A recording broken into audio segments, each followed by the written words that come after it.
My chapter name is Daffodils Poetry. This poetry is written by Robert Herrick. ये कविता Robert Herrick द्वारा लिखा गया है।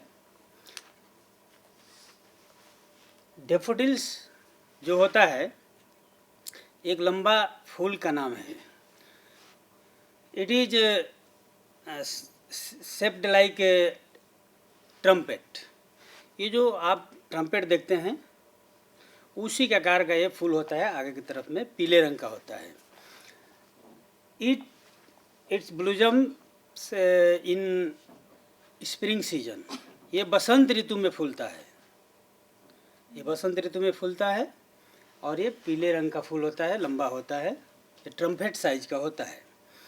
इसी को रॉबर्ट हेरिक जी ने लिखा है। Here the poet wants to weep to see the daffodils। यह कवि फूल को जब देखता है तो रोता है। Why? क्यों? सुबह में फूल खिलता है और वो जल्द ही धूप होते होते मुरझा जाता है। By this the poet wants to show that human life is very short, like as a daffodils flower. जिस तरह से डैफोडिल्स फूल का जीवन बहुत छोटा है उसी तरह से मनुष्य का जीवन भी छोटा है। इसलिए कवि यहाँ डैफोडिल्स फूल को देख करके रोता है। वो कहता है आई वीप टू सी यू। मैं तुम्हें देख रोता हूँ। Because you will not remain till so long. अधिक समय तक तुम नहीं रह सकते हो, इसलिए मैं तुम्हें देखकर रोता हूँ। तो इस तरह से इस कविता में जो कवि है ये दिखाना चाहता है कि मनुष्य का जीवन भी शॉर्ट है जैसे फूलों का। तो अभी हम आपको बैकग्राउंड दिया, अब सीधे कविता में जा रहे हैं। रॉबर्ट हेरिक ने यहाँ से स्टार्ट किया है। फेयर डैफोडिल्स, हे सुंदर डैफोडिल फूल, वी वीप टू सी, हम आपको देखकर रोते हैं। You haste away so soon, तुम जल्दी से मुरझा जाओगे। तुम जल्दी से मुरझा जाओगे। धूप पड़ेगी, मुरझा जाएगा, गिर जाएगा, मिट्टी में गिर विलीन हो जाएगा। As at the early rising sun, अभी प्रभात है, अभी सूर्योदय हुआ है। Has not attend his noon, सूरज अभी दोपहर को प्राप्त नहीं हुआ है। But you are going to fading, you are going to fade, तुम मुरझाने लगे। स्टे स्टे, ठहरो, अभी मुरझाने की बात नहीं है, अभी ठहरो, अभी मुरझाओ नहीं, अभी प्रभात का सुबह। Rising sun is not attained at the noon, ये जो सुबह का जो प्रभात का जो सूरज है अभी दोपहर को प्राप्त नहीं हुआ है। सो स्टे, अभी रुको। Until the Hastings day has run, कब तक रुको? ये जब तक पूरा दिन समाप्त नहीं हो जाता है। हास्टिंग डे मतलब ये गतिशील दिन जब तक समाप्त नहीं हो जाता तब तक ठहरो। Here the poet appeals to the daffodils to stay, यहाँ निवेदन करता है वो, ठहरो, अभी मुरझाओ नहीं, अभी ठहरो। नेक्स्ट लाइन में कवि अपने प्रस्तुति को देता है कि but to evensong, but to the evensong. Evensong मतलब all of you know that every day prayer is going on in the church at evening time। Sandhya Vandana, even song का मतलब church में शाम के समय जो वंदना होती है ईश्वर की, उस समय तक उसको ठहरने की बात करता है। रॉबर्ट हेरिक जी कहते हैं कि हे daffodils, stay till the evensong in the church. Church की जो प्रार्थना होती है तब तक तुम ठहरो। कवि की इच्छा है, कहता है कि but to the evensong, संध्या वंदना तक ठहरो। And having prayed together, the poet expresses his desire to go with the daffodils। कवि की इच्छा है कि हम भी तुम्हारे साथ चलेंगे। कवि इच्छा है कि हम भी तुम्हारे साथ चलेंगे, अभी ठहरो। And having prayed together we will go with along, साथ चलेंगे। Because human life is very short and as like daffodils। So here the poet says so, इसलिए ऐसा कहता है कवि। नेक्स्ट स्टेंजा में डिस्क्रिप्शन है कि we have short time to stay. Everybody knows that we remain here for very short time. सबको पता है कि हमको यहाँ बहुत कम समय तक रहना है। We have short time to stay as you, तुम जितना जल्दी में हो उतने ही जल्दी में हम हैं, उतने ही शॉर्ट टाइम है। We have short time to stay here. We have a short spring, we have a short spring. बसंत ऋतु आता है और वो चला जाता है। उसी तरह से हम आए हैं चले जाएंगे, आप आए हैं चले जाएंगे। फूल खिला है मुरझा जाएगा। ये प्रकृति में परिवर्तन जारी है। इसलिए कवि का कहना है कि अभी ठहरिए। Next stanza, the poet in this poem the poet compares of human life's with spring season, dewdrops and summer's rain। कवि इस कविता में मनुष्य के जीवन को 3 चीज़ों से तुलना किया है। कैसे? फर्स्ट, बारिश की बूंदें जो गर्मी के पड़ती हैं। गर्मी ऋतु में बारिश की बूंदें पड़ती हैं और तेज धूप होने के चलते वो जल्दी से सूख जाती, वेपराइट हो जाती हैं, उड़ जाता है, पता नहीं चलता। सेम वे ड्यू, ओस की बूंदें, ड्यू ड्रॉप्स, ओस की बूंदें सुबह में पड़ती हैं फूलों पर, मोतियों जैसे झिलमिलाते हैं, लेकिन सूरज का प्रकाश पड़ता है और वे गायब हो जाते हैं।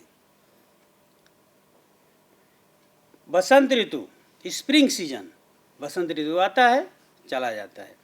उसी तरह से मनुष्य आता है जाता है, फिर नई जनरेशन चालू हो जाती है।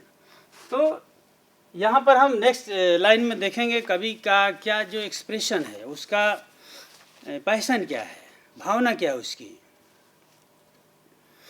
As quick growth to meet decay, decay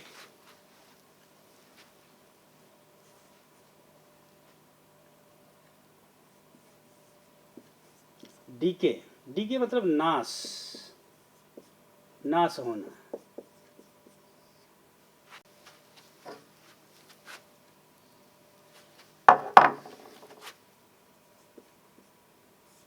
नाश होना, decay. As quick growth to meet decay, अभी विकास हुआ है और अभी ये तुरंत नाश हो जाएगा। ये संसार सुंदर है, फिर नष्ट हो जाएगा। As you are anything we die, as you are anything and we also, तुम हर चीज़ें और मैं भी। इसमें लिखता है कि we die, as you are anything and we die, हम तुम सब चीज़ें जो हो जाएगी सब खत्म हो जाएगा। तो डीके मीन्स आप समझिए नाश होना। फिर लिखता है आगे कि as your hours do and dry, तुम्हारा समय जाता रहेगा, तुम्हारा समय दिन घंटे जाते रहेंगे एंड सूख जाएंगे, चले जाएंगे। नथिंग इज रेस्ट, शेष नहीं रहेगा, कुछ नहीं रहेगा। Like to the summer's rain, like to the summer's rain, गर्मी ऋतु की जो बारिश होती है उसी तरह से बारिश होगी, धूप लगेगा, उड़ जाएगा, वेपराइट हो जाएगा। Eyes are the pearls of morning dew, pearls, pearls means होता है मोती,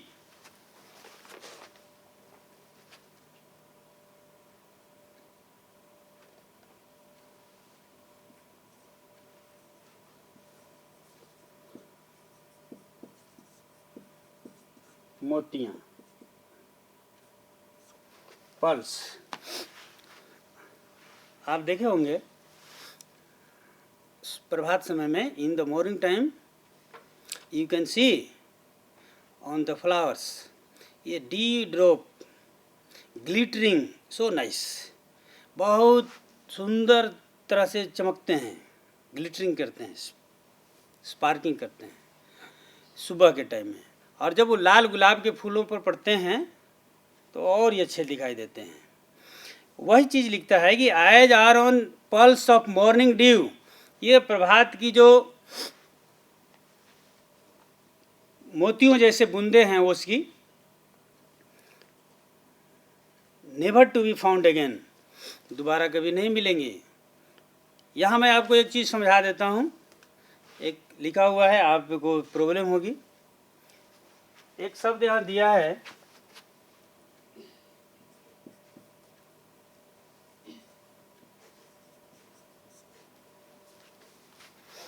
इससे आप क्या समझते हैं, कोई बता सकते हैं? Anybody can tell me?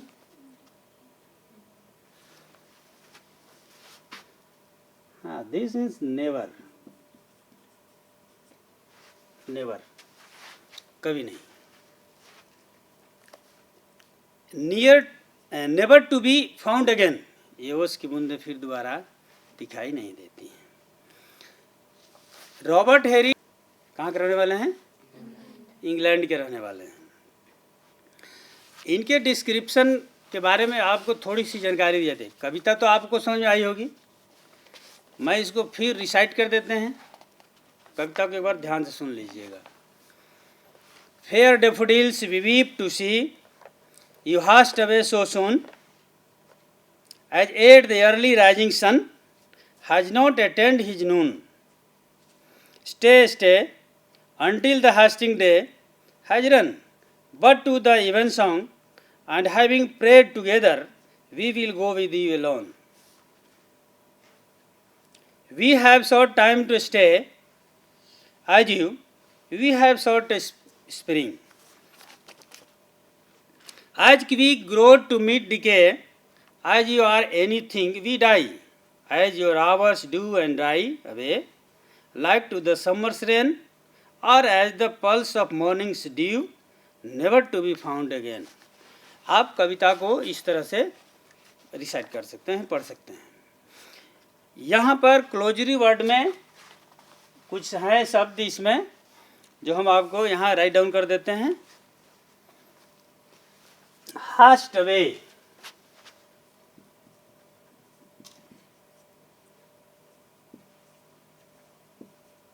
hast away,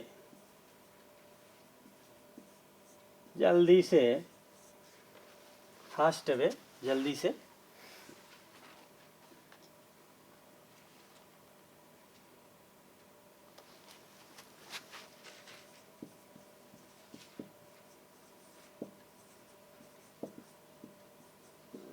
बसंत ऋतु, ये क्लोजरी वर्ड्स हैं, these are the glossary words, you can write in your copy, आप लिख सकते हैं इसको। रॉबर्ट हेरिक,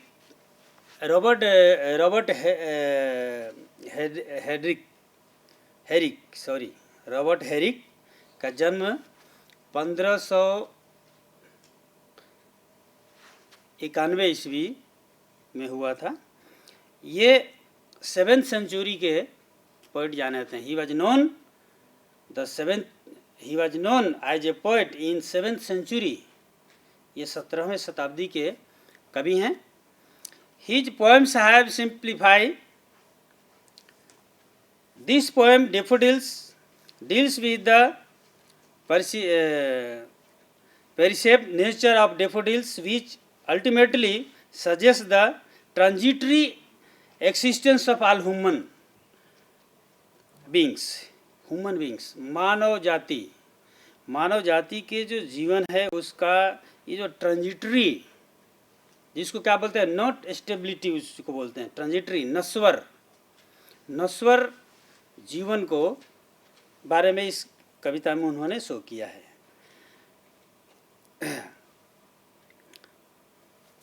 10 ड्यू, एक शब्द है ड्यू, इसको लिख लीजिएगा। ड्यू ओस की बूंदें, फेयर सुंदर, सुंदर।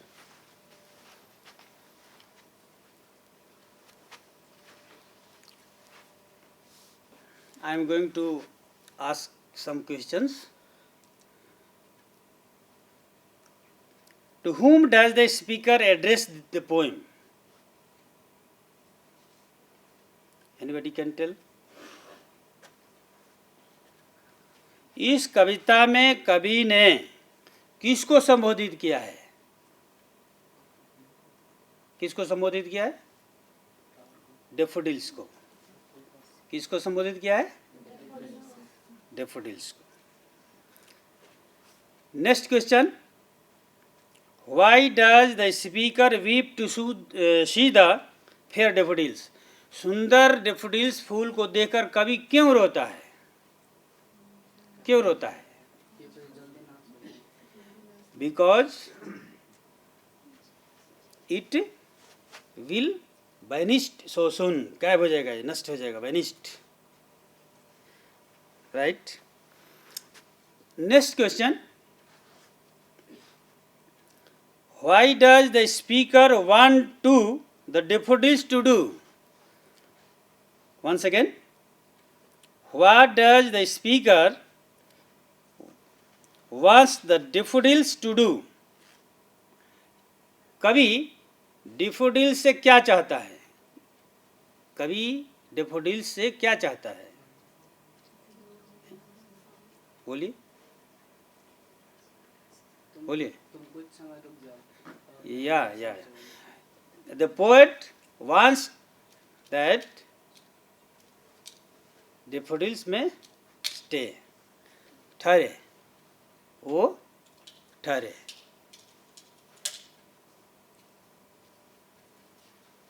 Next question, what time of day does the speaker से इट इज? कवि दिन के किस समय में बात कहता है? दोपहर के समय। Name 3 things that according to the speaker die away. 3 चीज़ों को बताइए जो यहाँ जो स्पीकर है, पोएट है, वो कहता है कि वो जल्दी से चला जाएगा, समाप्त हो जाएगा। Spring season, due drops and daffodils. Next question, why does the speaker repeat the words stay in this poem? कवि स्टे शब्द को बार बार रिपीट क्यों करता है? कवि यहाँ पर क्यों रिपीट करता है बार बार? Stay stay, fair daffodils, stay, ठहरो। इसलिए कहता है कि the poet wants to go with daffodils, वो चाहता है हम भी चलें। कब चलें? शाम के समय चर्च प्रेयर समाप्त हो जाएगी और ये डिफोडिल्स के साथ जाना चाहता है। Here by this lines the poet expresses his desires that human life is so short, like as daffodils. Okay?